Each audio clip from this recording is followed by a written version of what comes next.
Hello बच्चों, welcome to our channel study circle. आज की है वीडियो क्लास 7 सब्जेक्ट हिंदी के पार्ट 2 दादी माँ के प्रश्न उत्तर के बारे में है। और इस पार्ट के लेखक हैं शिव प्रसाद सिंह। और अगर आप इस पार्ट को अच्छे तरह से समझना चाहते हैं तो उसकी लिंक मेरे डिस्क्रिप्शन बॉक्स में है, वहाँ जाकर आप इस पार्ट को समझ सकते हैं। तो चलिए शुरू करते हैं इस पार्ट के प्रश्न उत्तर। लेखक को अपनी दादी माँ की याद के साथ साथ बचपन की और किन किन बातों की याद आती है।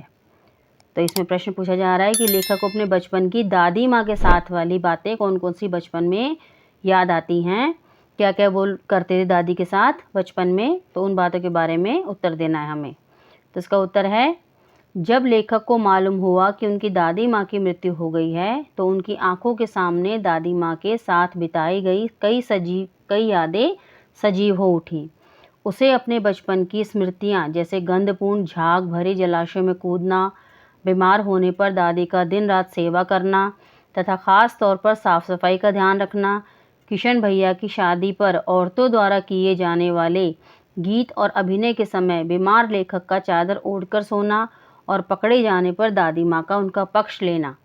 साथ ही उसे रामी चाची की घटना भी याद आ जाती है जब दादी माँ ने उनकी आर्थिक मदद की थी।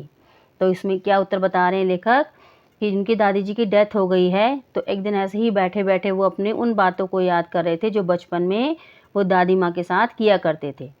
तो जैसे ये बता रहे हैं कि क्या क्या बातें उनको सजीव उठी हैं। सजीव मतलब होता है कि उन बातों को वो पक्ष रूप से देख रहे हैं, सामने होते हुए, मतलब वो सारी घटनाएं उनके सामने हो रही हैं, ऐसा उनको प्रतीत हो रहा है। तो क्या क्या बातें थी, जैसे गंधपूर्ण झाग भरे जलाशय में कूदना।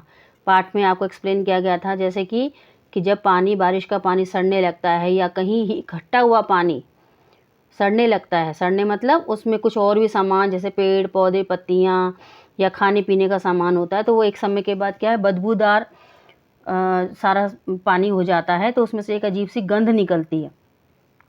तो उसी को कहा गया है, लेखक ने कहा है कि गंधपूर्ण झाग भरे जलाशयों में कूदना बच्चों को बहुत पसंद था।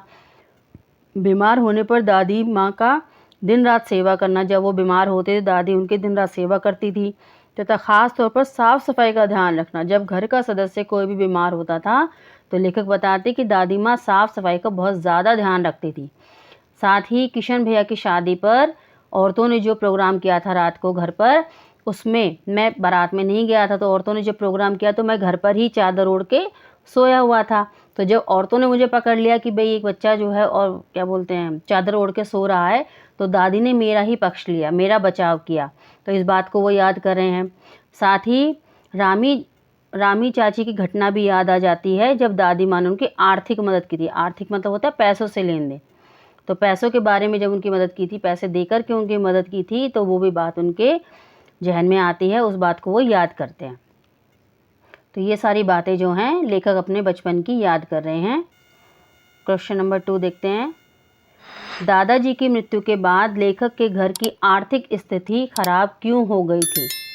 तो उत्तर देखते हैं। दादाजी की मृत्यु के पश्चात लेखक के पिताजी व भैया ने धन का सही उपयोग नहीं किया था। गलत मित्रों की संगति में सारा धन नष्ट कर डाला। दादाजी के श्राद्ध पर भी दादी माँ के मना करने पर लेखक के पिताजी ने अपार संपत्ति व्यय की, फलस्वरूप उसके घर की आर्थिक स्थिति और बिगड़ गई। तो जैसे बता रहे हैं लेखक जी कि मेरे जब दादाजी की डेथ हुई थी, दादाजी जब मृत्यु हुई थी मेरे दादाजी की, तो मेरे पिताजी और भैया ने धन का सही तरह से उपयोग नहीं किया था, उसका अपव्यय किया था। उसको मतलब इतना अधिक खर्च किया कि धन की वैल्यू उनके सामने कुछ भी नहीं थी, और गलत मित्रों की संगति में पड़ गए थे, जिससे सारा पैसा जो है उन्होंने नष्ट कर डाला। दादाजी के श्राद्ध पर, श्राद्ध क्या होता है, जब हमारे घर के बड़े बुजुर्ग मर जाते हैं, ख़त्म हो जाते हैं, तो उनके नाम पर हम 13 दिन बाद एक छोटा सा आयोजन करते हैं जिसमें पंडितों को खाना वगैरह खिलाया जाता है और हमारे सगे संबंधियों को भी बुलाया जाता है, उनका भी खाना पीना वगैरह होता है, तो उसको श्राद्ध कहा जाता है। तो दादाजी के श्राद्ध पर दादी माँ के मना करने के बाद भी, दादी माँ ने मना किया था कि इतना पैसा खर्च मत करो, पर लेखक बताते कि मेरे पिताजी नहीं माने और उन्होंने बहुत सारी संपत्ति खर्च की थी, बहुत सारे पैसे खर्च कर दिए थे। तो इसी के कारण हमारे घर में क्या हो गया था, आर्थिक स्थिति हमारी बिगड़ गई थी। हम पैसों में थोड़े कमज़ोर हो गए थे, हमारे पास पैसों की संपत्ति जो है पैसों के रूप में कम पड़ गई थी। नंबर 3, दादी माँ के स्वभाव का कौन सा पक्ष आपको सबसे अच्छा लगता है और क्यों? तो जब ये आप लेसन पढ़ेंगे, पाठ को समझेंगे, तो आपको समझ में आएगा कि दादी माँ के कौन सा स्वभाव का पक्ष जो है आपको सबसे अच्छा लगा है। तो इसमें उत्तर देख लेते हैं कि दादी माँ का सेवा, संरक्षण, परोपकारी व सरल स्वभाव हमें सबसे अच्छा लगता है। दादी माँ मुँह से भले कड़वी थी, परंतु घर के सदस्यों तथा दूसरों की आर्थिक मदद के लिए वह हमेशा तैयार रहती थी। आवश्यकता के समय दादाजी की अंतिम निशानी सोने का कंगन देकर घर वालों की मदद की। रामी चाची का कर्ज माफ़ कर उसे नगद रुपए भी दिए ताकि उसकी बेटी का विवाह निर्विघ्न संपन्न हो जाए। इन्हीं कारणों से वे दूसरों का मन जीतने में सदा सफल रही। तो इसमें लेखक ने दादी माँ के बहुत अच्छे स्वभाव का वर्णन किया है कि दादी माँ मेरी बहुत अच्छे स्वभाव की थी। तो जब आप पाठ पढ़ेंगे और अच्छी तरह से आपको समझ में आएगा कि उनकी दादी जी का कैसा स्वभाव था।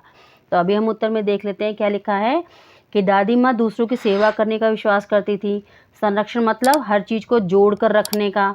परोपकारी उनका स्वभाव था। सरल मतलब बिल्कुल सीधी सादी स्वभाव की थी। दादी माँ मुँह से भले कड़वी थी। मुँह से भले कड़वी का मतलब क्या है, जो मुँह से उल्टा सीधा बोल देते हैं, कुछ बुरा भी बोल देते हैं, परंतु मन की वो बहुत अच्छी थी और घर के सदस्यों और दूसरों की आर्थिक मदद के लिए हमेशा तैयार रहती थी। चाहे घर में कोई आपत्ति हो या बाहर किसी गांव में किसी घर में कोई आपत्ति हो, तो उनकी मदद के लिए वो हमेशा तैयार रहती थी। आर्थिक मतलब पैसों से। तो पैसों से वो कोशिश करती थी कि जिसकी मदद हो सके तो वो अपने पैसे दे कर के भी उनकी मदद किया करती थी। ऐसा उनका नेचर था। आवश्यकता के समय दादाजी की अंतिम निशानी सोने का कंगन देकर घर वालों की मदद की।